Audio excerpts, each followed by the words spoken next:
like and subscribe. What did a teacher do that made you automatically gain respect for them?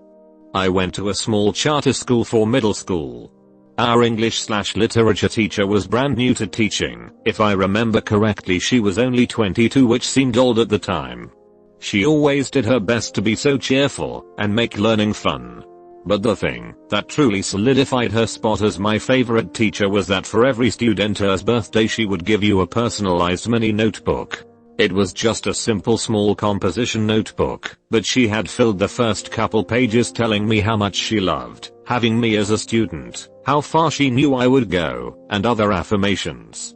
It seems small, but as a 13-year-old who had a crappy home life, it made all the difference in how I acted the rest of the year. I had a teacher in elementary school who was prone to outbursts. He had a short fuse, at least compared to every other adult I knew at the time. For instance, when several of us in class weren't listening, he'd throw a piece of chalk against the wall to get our attention. Honestly, we just thought he was crazy.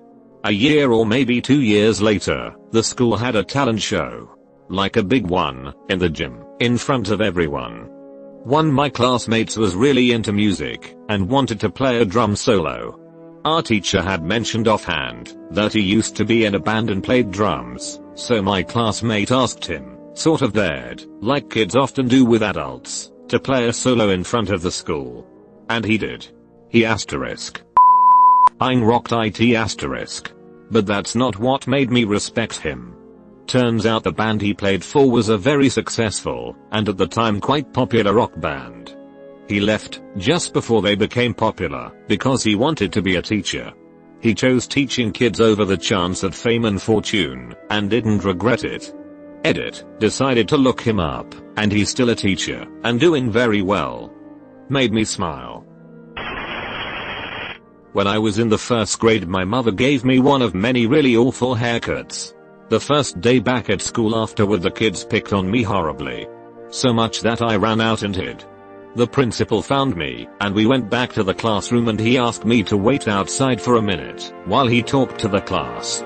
He then walked me to his office and bought me a Coke. The next day, first thing in the morning, we had an assembly with the entire school, and he walked up on stage with his head shaved completely bald and talked about bullying and the like. Some 20 years down the road he had retired, and I ran into him at the local college. Shook his hand and said, "You probably don't remember me, but..." "Yes I do," he interrupted and said my name and the event. The man was and is a hero in my eyes. This will probably get lost, but I want to shout out this teacher of mine. She was our rap English language teacher for our senior year of high school. On one of the first days in her class, she explained how she went from being a kindergarten teacher to a high school senior teacher.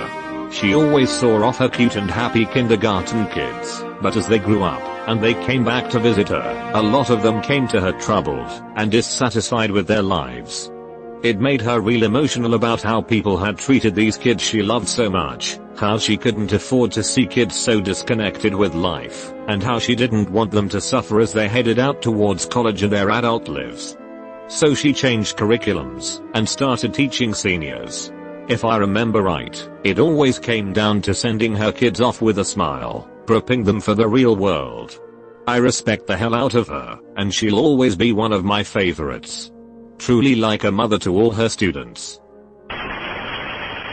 I had a physical education teacher who organized basketball, volleyball, handball, and football tournaments, organized Olympic games for the local kids, and taught us dancing on weekends.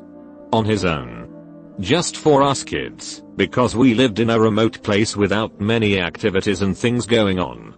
He was more than a simple teacher. My 4th grade teacher would have a classroom yard sale every year, after she did her annual spring cleaning. Her daughter was about 13, so the things she'd recently outgrown would be age appropriate for us. I'm aware this wouldn't work out every year, and I'm not sure how long she taught at our school, but she told us it was a regular thing. We didn't have to pay for them. If we needed or wanted something, we could have it.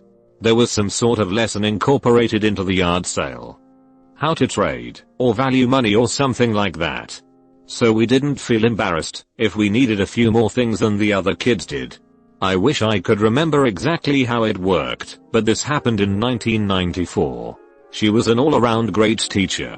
Thanks, Miss Farrell, whose name I've probably misspelled. Your class was fun. When I was a kid we had to purchase these red punch cards to get lunch at school. Unfortunately we didn't have that much money, so there were times where my punch card would run out and I wasn't able to eat for a while until we got enough money to repurchase another one. Why nobody in my family applied for assistance was beyond me. I had one teacher who noticed I wasn't eating every day and she would bring an extra sandwich and offer it to me whenever she saw that. I really didn't understand how kind that was when I was a kid, but obviously as an adult, that was such an amazing gesture of kindness. In middle school I went through something similar. Would just go to my social studies class instead of the cafeteria for lunch. I never had food. Teacher started leaving a few dollars on my desk and would let me get lunch and eat with her. I ate with her most of my 8th grade year and I'd always bring her money that I got, like for day/holiday, to try to pay her back. She'd just put it in her drawer and give it back to me later. I remember that to this day and I try to make sure I have change and ones on me at all times for any of my students who need it, as well as keeping my bottom drawer stocked with snacks. My students always know they can count on me for food if they are hungry. I remember my 5th grade teacher had every student circle one book from the Scholastic Book Fair flyer. When the day came for the fair, if you didn't go to the library to purchase that book for yourself, she would buy it with her own money to make sure every student got to take a book home. I wouldn't have had any books of my own if it weren't for her. Not take my. I was a pretty decent writer in school, able to pop stuff out pretty quickly that was superficial but sounded good.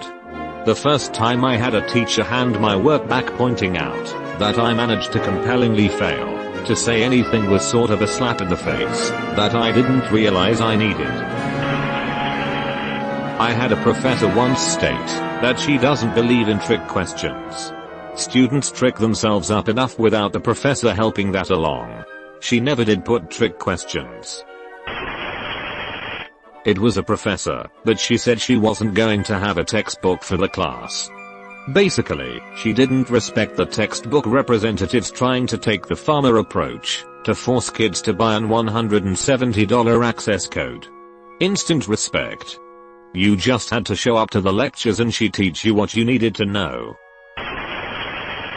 I'm epileptic and had a large set of seizures not long before finals in high school chemistry. My seizures tend to mess with my memory, and those multiple seizures had devastated my memory of everything I'd learned in class that semester. I was doing reasonably well in class, but absolutely bombed the test. After the failed test I ended up just shy of passing the class and he decided to give me a bonus question that passed me. I didn't expect that, but the empathy was nice to see from a teacher. Even still, the whole situation sucked. My math teacher told me I should have studied better. He then offered for me to retake the test, which seems reasonable enough, but there was no point as it was just all gone. I've only had one, since that was worse than that, but fortunately I've got an understanding employer.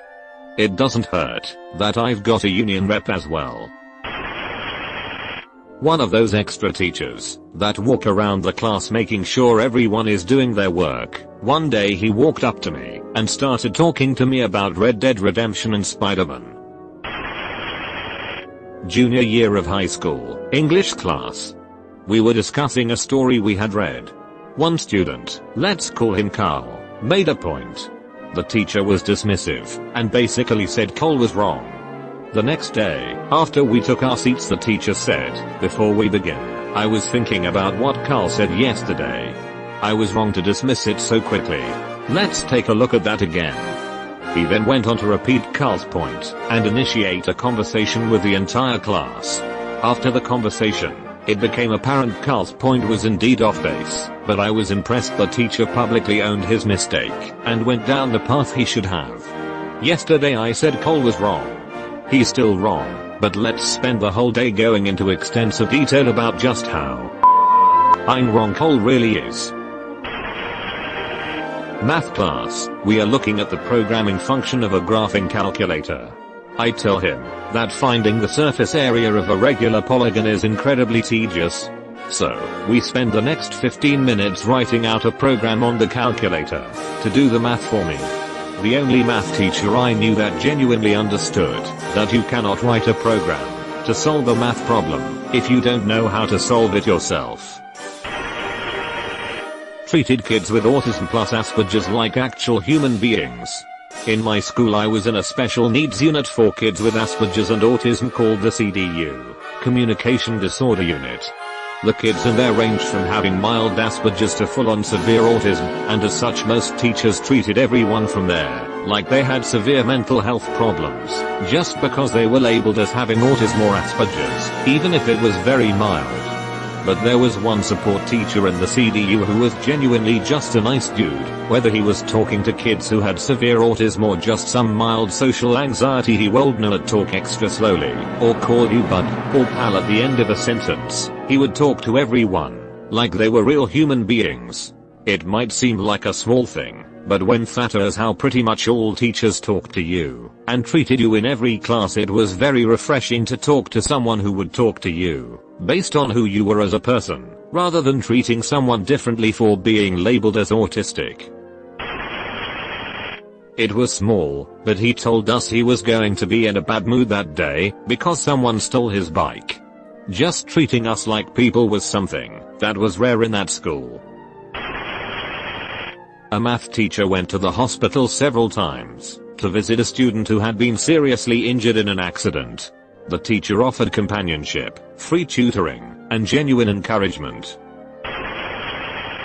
You've been visited by the ghost of a very important man. Pay your respects by liking and subscribing, and he'll grant you 3 weeks of good luck.